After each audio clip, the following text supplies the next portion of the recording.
One day you'll tell the story of autocrats, crooks, and kings who came for our freedom.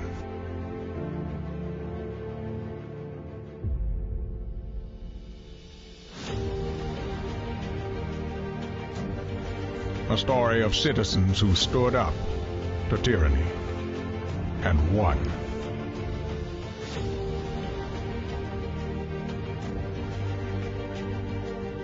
The people prevailed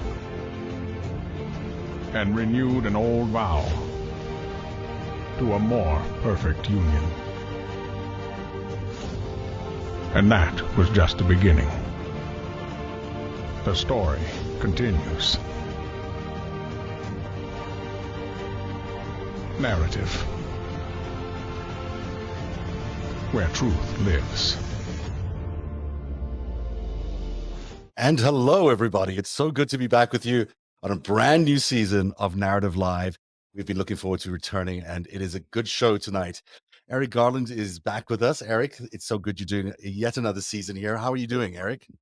Glad to be back. Plenty going on. Let's get it on. So lots of news happening today. Of course, you can't talk about today without talking about Queen Elizabeth II passing today after what seems to be a recent illness, but an easy illness in terms of the fact that she didn't suffer too long, and she went probably in the best way you could ask at her favorite place in Balmoral. And she was 96, so she had a good run, you know. She was queen over more than 1/3 of the existence of America. Yes.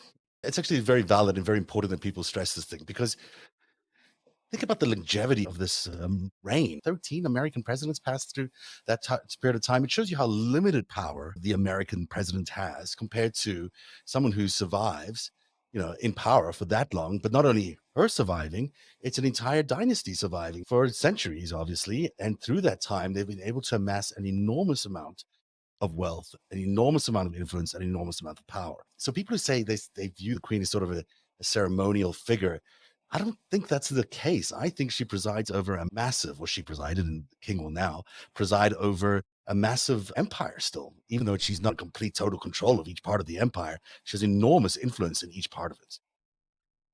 The British Empire, its demise was perhaps exaggerated, or the description of its demise. With the military alliance of the United States, of the UK, and of Australia, the British Empire is as powerful as it's ever been.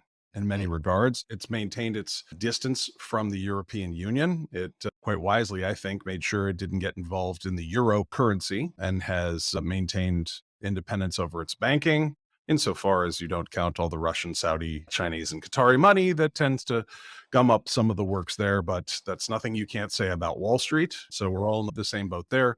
But in the years since Trump, and in the years since all of democracy has been under attack from illiberal forces, it's really the UK and the United States that has reemerged as probably the most important partnership in all of geopolitics. And you can't consider that fact and then not consider the role of the crown in this, and not consider the role of the monarch that just passed and the one that's to come up. So this is a very important day and a very important shift. It's very well said, which leads us back to the new guy, King Charles III. And it would take a long time to get used to saying King Charles III. The new guy who we have all known our entire lives. Yeah. So the new guy's in charge now, and he has interesting ideas about things. He's very outspoken about sustainable economies and about de-emphasizing globalization. He's good friends with Donald Trump. They seem to get along pretty well. When Trump and Melania were there on a state visit, Charles and Trump went on a separate little hike together, and they're pretty chummy. I think they might share some opinions on some things like race, and who knows how influential that could be in the upcoming elections. But he's a very stodgy guy. He's by all accounts quite racist, which of course is not a surprise to anybody, but he's got a dark past as well. And he's an old guy, but he's very approachable. Apparently he's easy to talk to and has some good ideas on the environment and sustainable economy. So that might be an interesting thing as he tries to implement some of that across the empire that he still has, even though he only has a limited amount of time. This is a fascinating point in history where you have in the same week a new head of government and a new head of state in the United Kingdom at the same time. And Liz Truss, who's the new prime minister, it doesn't seem to be a remarkably more liberal direction than her predecessor. In fact, some things may seem to be more intensely like they were under Boris Johnson, to the point that I wonder how long that will last. But, there is a new monarch. And if there's any illusion we've come to be disabused of, it's that the royals don't have an influence or a significant influence one way or the other, whether it's arms trafficking or back channeling to Putin, like Queen's cousin Michael. Yeah, Michael is. Yeah, I think the whole family is related to the Romanovs. I think they've got a close relationship. Yeah, King George and Kaiser Wilhelm and Alexander. The thing is Alexander. Anyways, they all had the same grandmother, Queen Vic. Yeah, there's only one family. There's only one big royal family, and they all sort of split up a little along the way. Now, it's interesting that King Charles is going to be a little bit different in some ways. His whole approach is a far more insider kind of approach. He's been involved in a scandal where he's been writing to British ministers in the cabinet. We've seen some of those notes. Those were not just like, hey, nice to see you at the latest fundraiser. It was, I don't like what you're doing with this law and I'd like you to change that law. So he's been very involved in government, even up until now. So there was that scandal. And I'm sure now that he's got an amenable prime minister to work with, he'll be running things. I don't think we should expect that this king is going to not be running things. In a world where autocrats are back and monarchists are back, Prince Charles would be foolish, or King Charles would be foolish, not to try to get the reins of power and control things on a day-to-day basis. I would not be surprised if he does that. Well, in my conversations with Brits, they, in general, cherish the monarchy as an institution and bristle at the notion of the monarchy as having a day-to-day political effect. And many will argue that Americans are badly mistaken that they can put that kind of pressure on their democratic governance there. That said, when you're tossing around billions and billions of pounds sterling as the royal family is able to, and you are able to back channel to every form of power that there is on the planet, that's probably, that maybe underappreciate the role that those people can. And also the king and the queen have a weekly meeting with the prime minister. It's a very secretive meeting. That's a regular meeting where they discuss all the affairs of state. And the queen reportedly was very up to speed with everything that was going on. So sure, the king will be the same. I mean, there's no reason to expect otherwise. And I guess if the king or the queen ask you to do something and you're the prime minister, if you want that knighthood or that title at the end of your career, then you may want to agree with them on certain things. There is no institution like the British Empire. Everything from the fact that King Charles is now, unless possibly the Japanese emperor might be this way too, but the Japanese emperor has a very different relationship to the national government, the only head of state who is anointed by God. And as the head of the Anglican Church, he is directly appointed by the Almighty, which is a neat thing to put on LinkedIn. Appointed by the Almighty, can commit any crimes, and he's an inheritor of a lot of mob laundered money. So why not? And Saudi. It's good to be the king. It's good to be the king.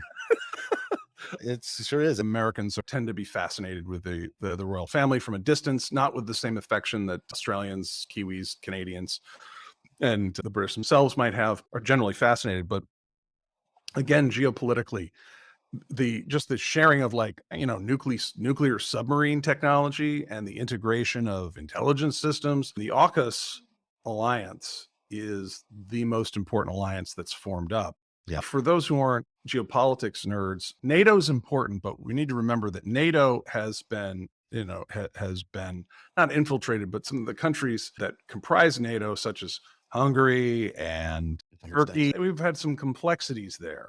And it's funny, it wasn't until the Ukrainian war here that Vladimir Putin started to see these NATO countries giving Ukraine weaponry, and it's Soviet weaponry. It's like S-300, it's MiG airplanes, it's S-300 missile batteries. That's not U.S. gear. That's not NATO, otherwise NATO compliant gear. So it's interesting that we managed to empty all that out, and no doubt they'll be ordering more from British and American defense contractors to fill the backfill. Of course. That was a great strategic positioning you just gave us. What you're saying, this is the most pivotal of the alliances, and it will be King Charles that will be at the helm of that. It's the part of NATO that counterbalances China.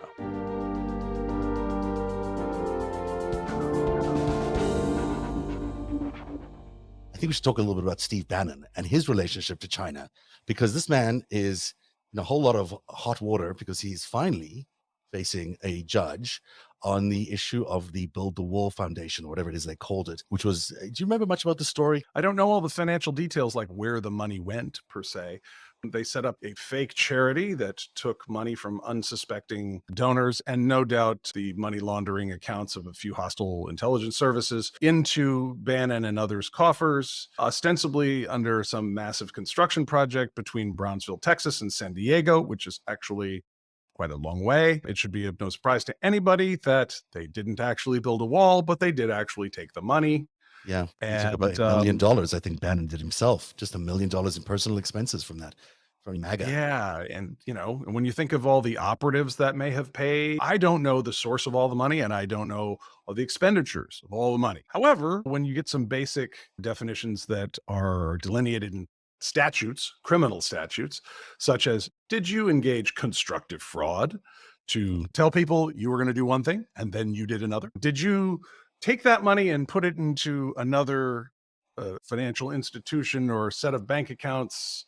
And did you make it pop out somewhere else where you obscured the origin of that money? Well, that's money laundering, and that's against the law. And we may never get a look for reasons of sources and methods and other intelligency and counterintelligency kinds of things. We may never know all those details, but we know that he was charged federally, and then Trump pardoned him, and now New York has charged him again because it's also against the law in New York. So. And they are really going after him. I mean, I think they're going after him now because, we are at sort of a major war with China, and there's no other way to really look at the tension that's building up. We're not having a hot war, but we're certainly having a cold war.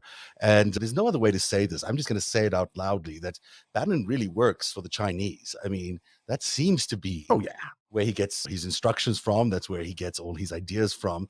And remember this guy, what's his name? Miles Guo. I can't remember his last name. Guo Wingui? Yes, or Miles Kwok. Yeah, or he's got various actually names that he goes by. So he was reputedly, he came to America as the 73rd richest man in China and an anti-CCP activist who was going to overthrow the Chinese government from the United States. And it turns out that was all just bullshit. Who apparently was still able to withdraw money from mainland China the way nobody does if they have crossed the party. So. Yeah. No, this was all a cover story. It was a terrible cover story. He was accused of all sorts of crimes and whatever there. That's why he says he escaped. It was all a political witch hunt, he said, but it actually was not a witch hunt. It was just a cover story. He's an agent, clearly, of the Chinese state. And he has, over the years, amassed quite an empire here. And he works hand in hand with Steve Bannon. This guy's got a massive network. So he's got all these weird YouTube channels. He's got Getter, the social media thing that Donald Trump tried to start a while ago before he did Truth Social. And Bannon works with him when he does the War Room, and as do Michael Flynn, as do Navarro, all these sort of characters have been around Donald Trump over the years. They all seem to have connections to Gui. So we're going to go there in a future episode. But I just want to make sure that everyone focuses on this idea today that Steve Bannon is facing these charges not just because he stole $1 million. He's facing these charges because the American government has had it with the Chinese screwing around in America. And that Steve Bannon is, now he's facing a second criminal charge here because he's an operator. He's an asset. And those people who listen to the War Room or whatever it is he calls it, his organization, his broadcast, you're listening to Chinese propaganda basically 24/7 being spouted at you. Sometimes Gui goes on there and shares his ideas. It's dangerous stuff. Mm-hmm. And that's why Steve Bannon needs to be put away. And that's why there is such an aggressive action against him. And it's about time. We're making a major step here as a show, if I may just back up the context for the audience. A lot of what we talked about 3-4 years ago was glaring as something that needed to be talked about, and that was the effect of Russia on democracies around the world. Now, given the role of the KGB in the 20th century, of course, why wouldn't you? China spent a lot of years of very inwardly focused or regionally focused. Surely they had an effect on Vietnam and Cambodia and places that were close, and no doubt had through the United Front from the diaspora. They had effects on other countries too, but not as actively as the KGB, right? But that changed. And after 2016, where we really, in America and elsewhere, we had attacks on democracy from a number of corners, Russia was really the loudest about it. And there was a propaganda effort to focus us entirely on Russia and let off, Israel, probably some Gulf states, but China.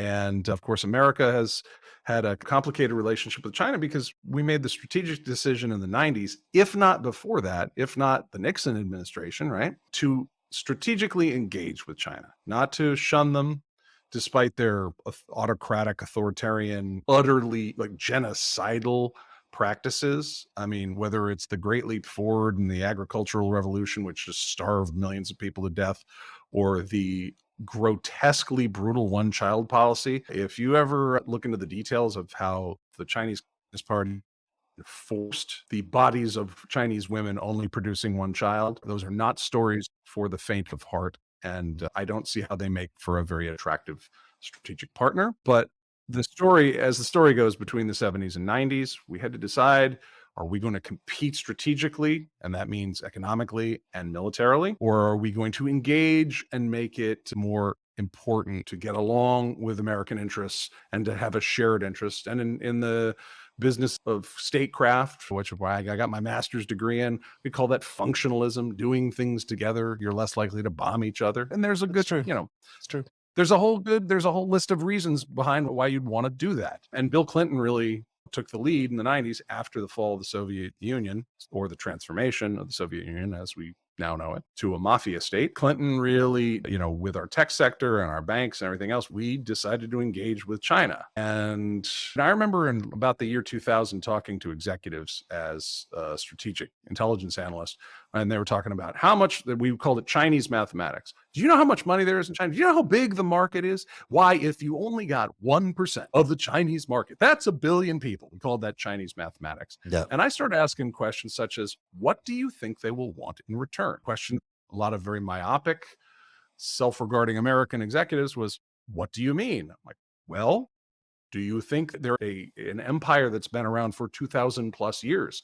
What do you think they want? Well, they want some of what we have. Well, don't you think they want their own thing? And so that was a difficult discussion. I asked tougher questions such as, do you think anyone on your staff should speak Mandarin if you're going to do this much business? And they're like, why would we do that? So in some senses, we had this coming.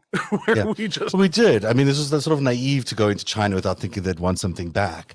But I don't think anyone was expecting the attack on democracy that we sort of started seeing in 2016, but clearly was set in motion many years ago and many decades ago even. What we are finding in our investigation, and as you point out quite rightly, this has been something that we've seen in the background of the Russia investigation, of all these other investigations.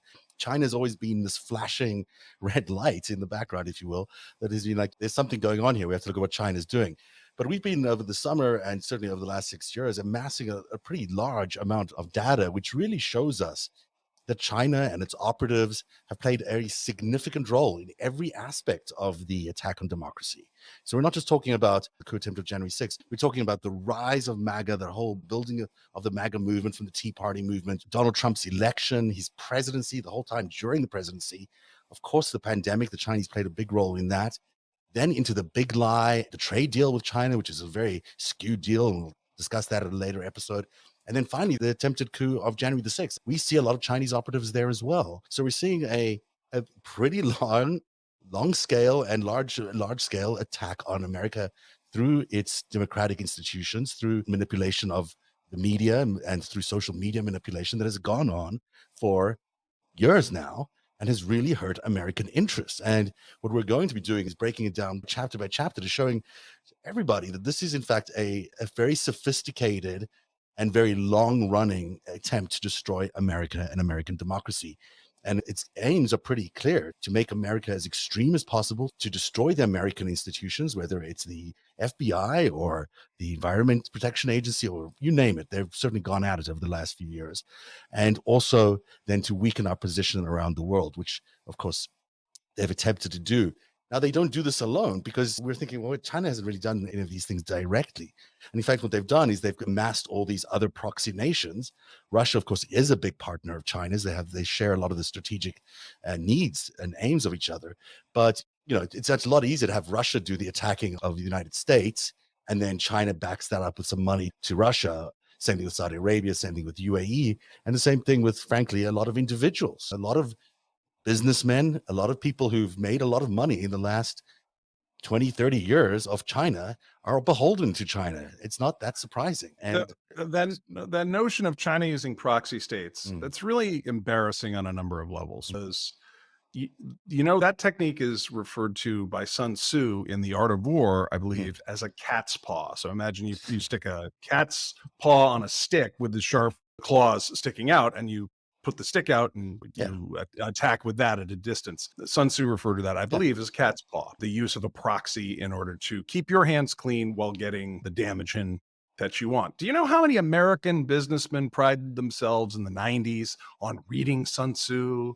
And you must know the enemy better than you know yourself. And the successful general wins before he shows up. The losing general shows up and fights. I mean, that was just so in vogue 30 years ago. Yeah. And then those same people turned their entire supply chain over to the Chinese Communist Party. Their financing, they didn't pay attention to that. And like, oh my God, we're being attacked by proxy states. Like, yes, didn't you read the Art of War? I suspect that they follow that doctrine. Sun Tzu, I did. Yeah, I thought everyone else did. Yeah, he said, don't let the enemy know you're attacking them, right? You use a proxy nation to attack them. That's how he suggested you do these wars.